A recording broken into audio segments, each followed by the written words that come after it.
There's something about pressing record that makes people show up. So who knows? Maybe somebody will pop in.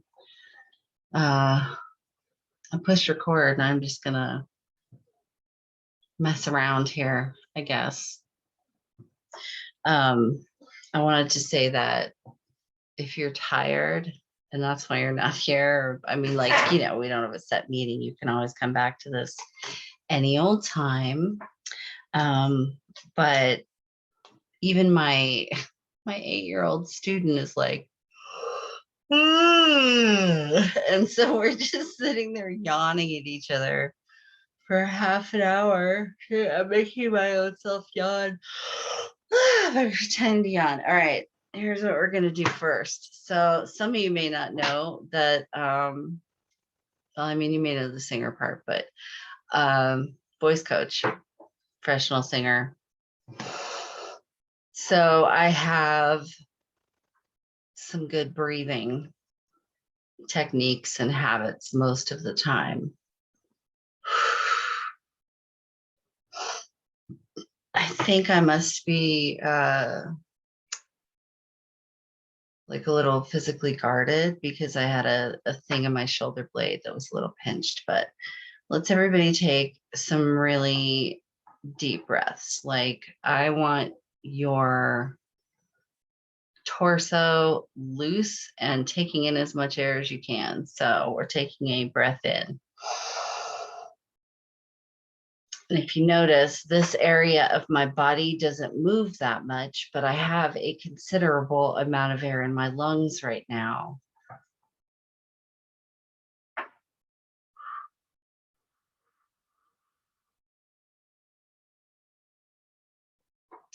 And when I'm in a breathing pattern, for meditation or whatnot, I can get down to 2 breaths a minute sometimes. But for just general oxygenating, and it is a lot like singing because, or how you breathe. Well, maybe that's what it is. It's not so much regular singing.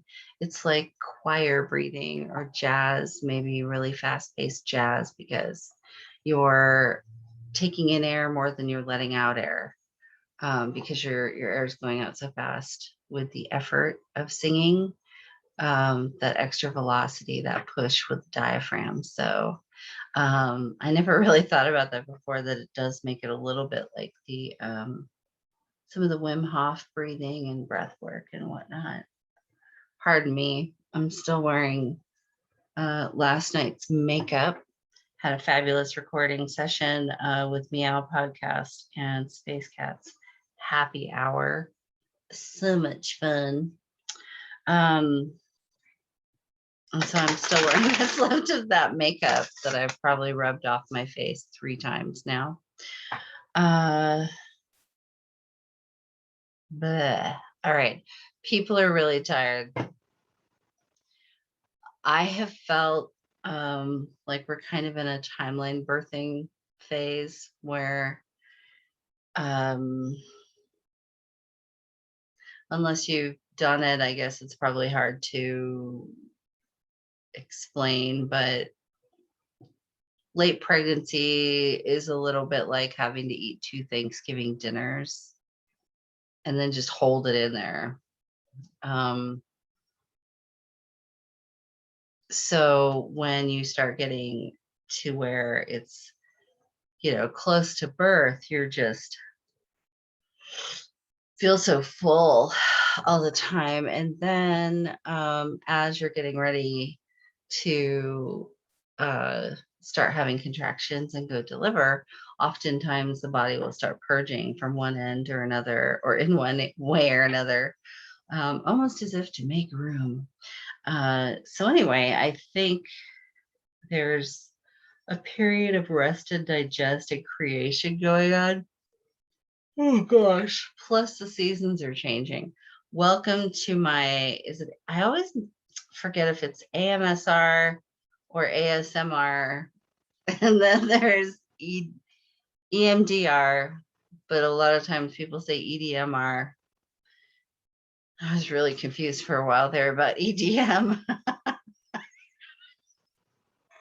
They probably both help release trauma. So yeah, people are tired. And it's weird because, I mean, it kind of makes sense because the Schumann resonance has been in this consistent low pattern for quite a while, few weeks now.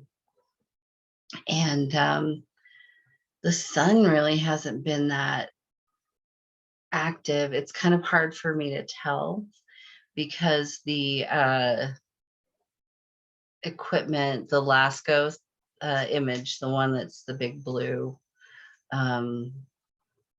circle looking at the sun from the top, so that there's like a, black circle in the middle. That's the sun. But it's had those weird glitches and blips where it looks like somebody took the photo still and did the twisty thing on it to make it look like a portal. So that's interesting, huh? So anyway, everybody's just a little bit tired, and recap from yesterday.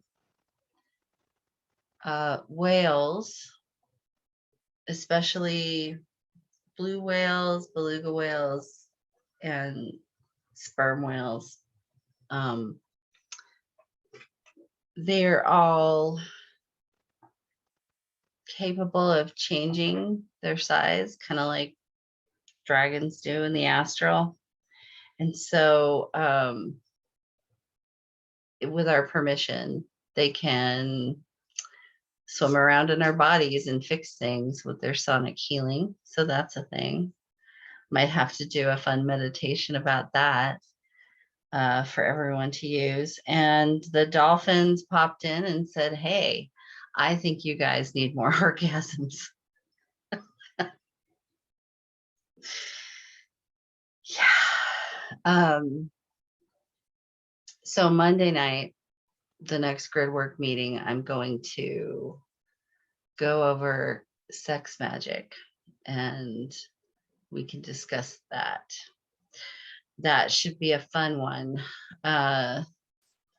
because at first, like, I will admit, my vision of it, or my expectation of it when I heard about it years ago, was that like you're in some sort of a robed ritual and then everyone gets naked and dances and there's a fire, and you know what I mean? And then anyway, so, or that it's like, you and a partner, or and that it has to be this big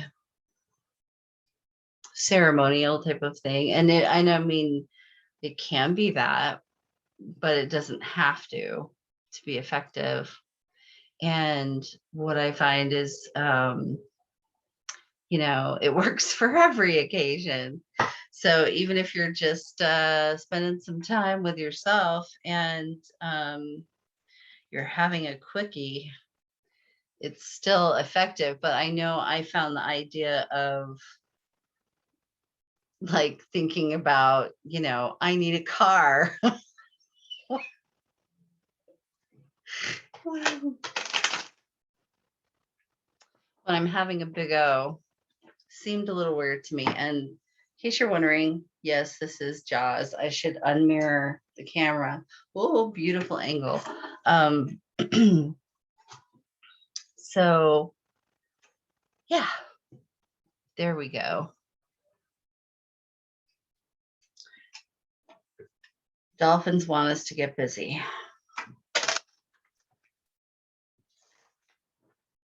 So I'm just going to pull 3 shaman shields and see what that has to say right now about this collective energy, because I'm kind of, other than it being a birthing energy and just a relaxed kind of, like, I have these bursts of energy, like joyful exuberance, nesting, And then I have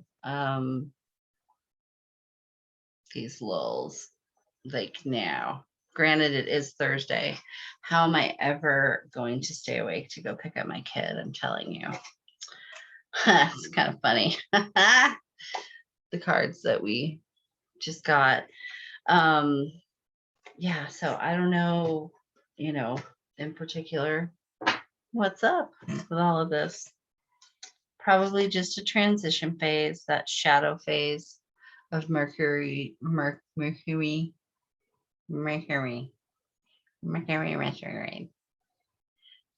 Sometimes I kind of have nerve damage in the right side of my body, and it's as if somebody could draw a line down the middle of me. So sometimes the right side of my tongue is lazy. It's very annoying. So we have impeccability. It's a North card, so that's kind of like your highest self, your wisdom, your mental, your intelligence, your intellect. And we have this awesome, whoops, too close, sorry. This Buddha with the, maybe that, no, that's not better. Cranes, I think they are. Move into that place of perfection within you, that place of truth, responsibility, competence, and intuition. Collect your discipline like a Buddha meditating in a garden of snow. Impeccability is an area of strength that continues to flame within, maintaining your power and intent. So, stick to your spiritual practice, taking care of yourself, whatever you see as a discipline, in that you do it most days or on some sort of regularity or schedule that works well for you and your body. This flame burns in your center always. I find it interesting they said center because I'm thinking of solar plexus, that bright sun chakra region. Maybe this is a solar thing that we just haven't been able to see or measure at the moment. I do know that the solar wind speed has been over 500, which I don't know that I've seen recently.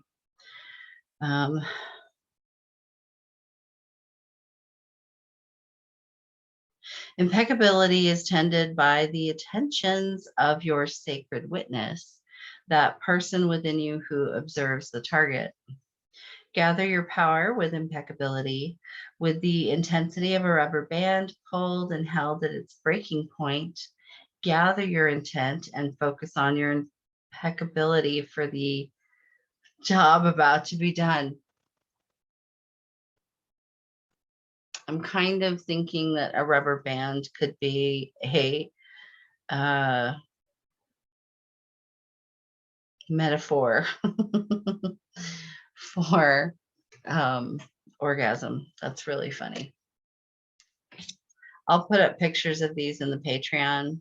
And then we have enduring, which is kind of funny because everybody's kind of dragging butt a little bit or having physical purging. My pod partner, I felt so bad. She wasn't feeling well last night. So we have enduring, and it's kind of hard to see the symbols on the rock, but there's, a couple of spirals next to each other. And then there's a little salamander. Take a stone in your hand and meditate on it, or use the stone surface pictured on the card. Go into the stone, experience her quiet soul. The stone welcomes your visit. Let her experience the inside of your heart. See how you are each an enduring mirror for the other. You are everywhere, mirroring everything.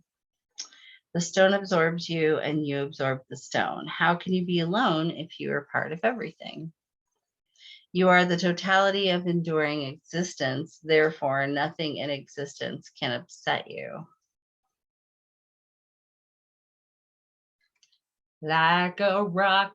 So we need to be like a rock and be unshakable, unmovable. And also just endure this period of time is what I think it's talking about, is like, this is temporary. This is not where we're going to be at for the foreseeable future. And then we have a card that says that's commitment, commitment, enduring, impeccability. We can do it. We can do it. We can. Focus on the target. Take aim, pull back the bow, and then shoot your arrow, knowing you will hit the bullseye with every shot. To hit the bullseye requires total commitment of your spiritual and physical being. You need only the commitment to walk down the path through the gateway into your true destiny. It is a process of gathering. You gather your emotions, your mental strength, and your abilities as you would gather sheep. It can be a long process, but your commitment gives you endurance. Funny, because we have enduring also. It is the next step after defining your active power. Materialize your dreams and begin to live them. Build that magnificent dream lodge within you. I love this portal and path. And I just mentioned how the sun, how the image of the sun has been looking like a portal. Very interesting.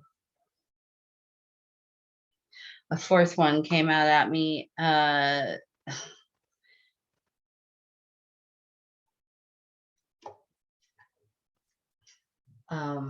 Centering, of course. Of course, it's centering. We all need to center, call back our energy right now. Never leave your center. Count your bad points as well as your good.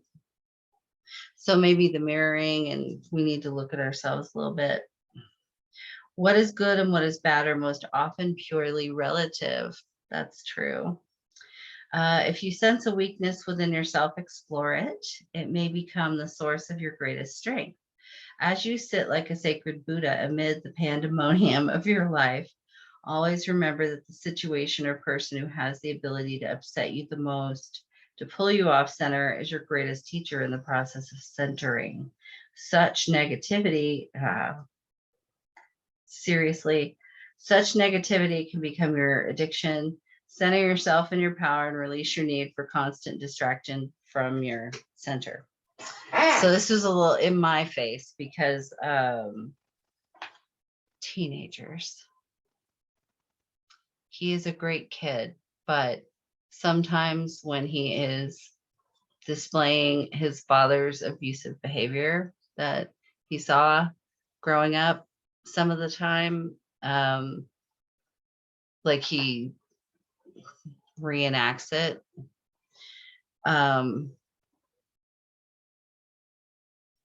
It really gets to me.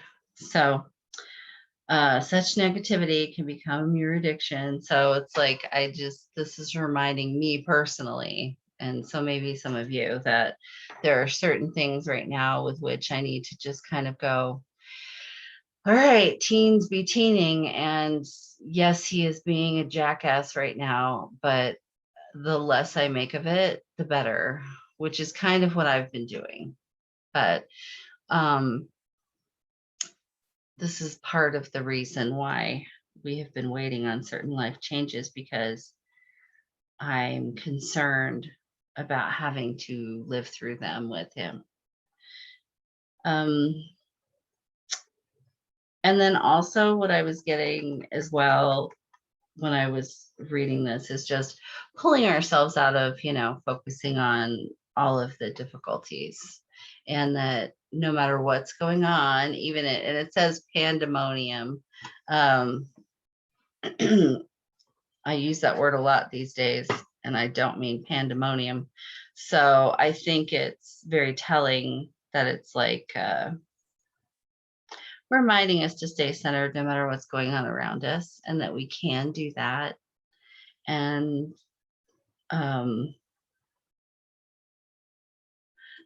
the more we look at ourselves and look within to say, what is good and bad about me? What are my attributes?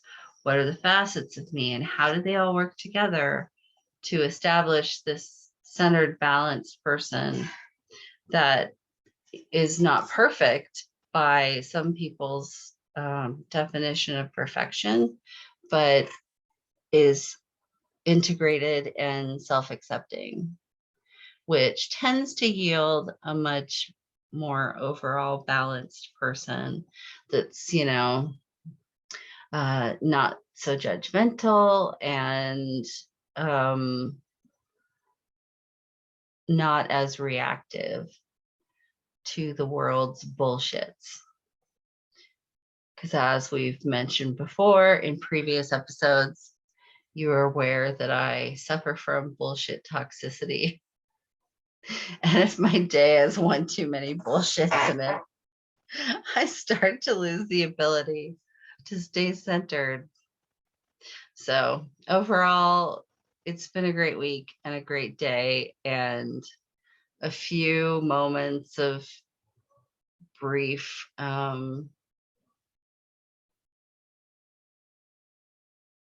irritation as a mom isn't going to hurt me, It's not going to hurt me. So I will upload pictures of these cards. Feeling like there was something else. Yeah, I think that's it. And gonna have a watch party. Probably on Saturday the 29th, if that works for everyone, of Xanadu. I can't exactly publicize it because I'll get in trouble, but I can watch it in a private Zoom. They can't stop me from doing that. So I'm going to look at where it's available. If you have access to it on your own, you don't have to, watch it through the Zoomy, but I will be running it so that you can see it. All right, man. I'm sorry I'm so tired, but I have a feeling you're all just like, yeah, so am I. But we'll have our energy back soon, because that's the other thing that I was getting from this, is that this is about sticking to our practices and discipline, that impeccability, and also our communication, staying on top of that, enduring this amount of time at the moment where things seem like they're kind of murky and we're maybe feeling up and down physically, and have commitment to what this process is bringing in. Build up your power and stay centered amid the pandemonium.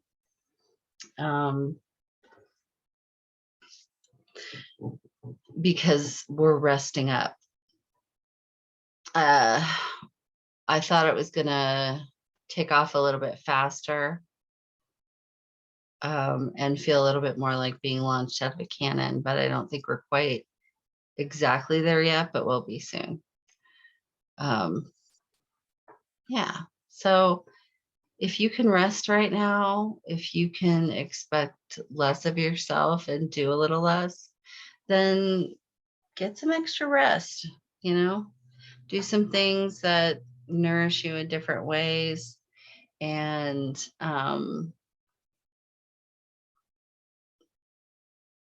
you're all just so beautiful. You're so beautiful, and I love you. I will see you Monday night. If I decide to go live somewhere, like I might go live on TikTok to read cards or something, or possibly sing, because I just figured out how to do that, I'll let you know.